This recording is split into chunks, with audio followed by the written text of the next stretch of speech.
এভারকেয়ার হাসপাতালের সামনে এবং বেগম খালেদা জিয়ার চিকিৎসা এখানেই চলছে।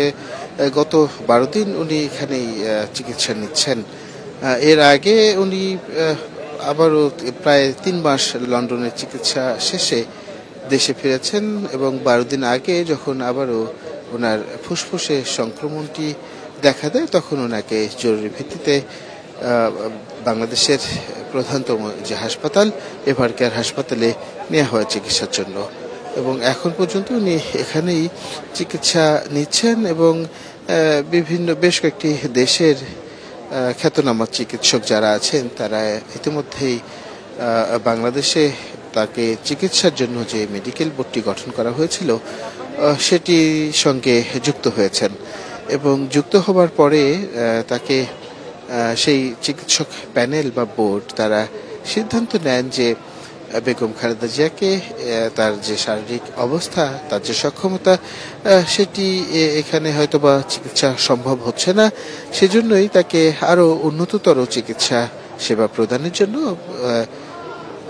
লন্ডনে নিয়ে যাওয়া হবে। এই সিদ্ধান্তটি আজকে নেওয়া হয়েছে এবং এর আগে বিএনপির নেতৃস্থানীয় ব্যক্তিবর্গ বিশেষ করে মহাসচিব উনিও বারবার জানাচ্ছিলেন যে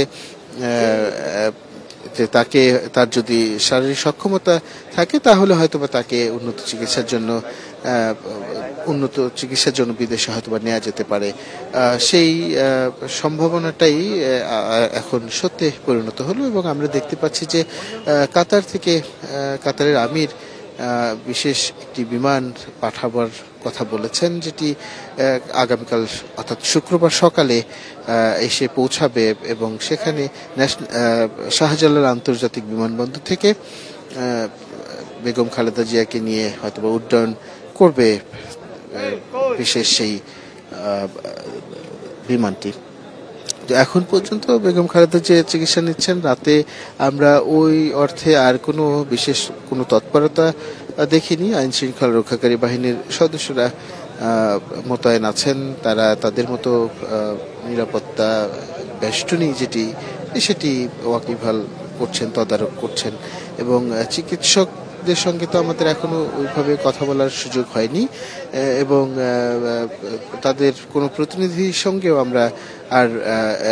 কোনো তথ্য জানতে পারিনি যে আদতে ওই তথ্যটি দেওয়ার পরে অর্থাৎ আগামীকাল সকালবেলা বেগম খালেদা জিয়াকে যে লন্ডন নিয়ে যাওয়া হবে তার মাঝখানে আর কোনো মধ্যবর্তী আর কোনো কথাবার্তা বা কোনো তথ্য আমাদেরকে তারা বিনিময় করেননি। আর বিএনপির পক্ষ থেকেও ওইটি আনুষ্ঠানিক যে বিবৃতি সেটি আছে। এখন পর্যন্ত এই তথ্য আমরা জাস্ট অপেক্ষা করছি যে সকালে হয়তো বা ওনাকে নিয়ে যাওয়া হবে, তবে কিভাবে নিয়ে যাওয়া হবে বিমানবন্দর পর্যন্ত সেটি একটি বড় প্রশ্ন হয়ে দাঁড়িয়েছে যে সেটি কি হেলিকপ্টারে করে নিয়ে যাওয়া হবে নাকি সড়ক পথে অ্যাম্বুলেন্সে করে বিমানবন্দরে নেওয়া হবে এবং সেখান থেকে এখন সেই পর্যন্ত কতটুকু সক্ষমতা থাকবে বা সেই সুযোগ সুবিধা যদি সড়ক পথে নেওয়া হয় সেটা জটিলতা হবে কিনা কিংবা হেলিকপ্টারে নেওয়ার যে সুবিধা সেটিও পাওয়া যাবে কিনা অর্থাৎ এয়ারপোর্ট পর্যন্ত, সেটি একটি প্রশ্ন হয়ে দেখা দিয়েছে। তো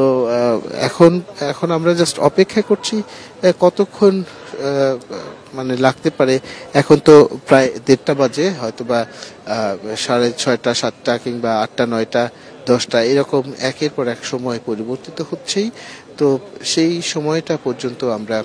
অপেক্ষা করছি। তো দর্শক, এই ছিল এভারকেয়ার হাসপাতাল থেকে বেগম খালেদা জিয়ার চিকিৎসার খবরের সর্বশেষ পরিস্থিতি।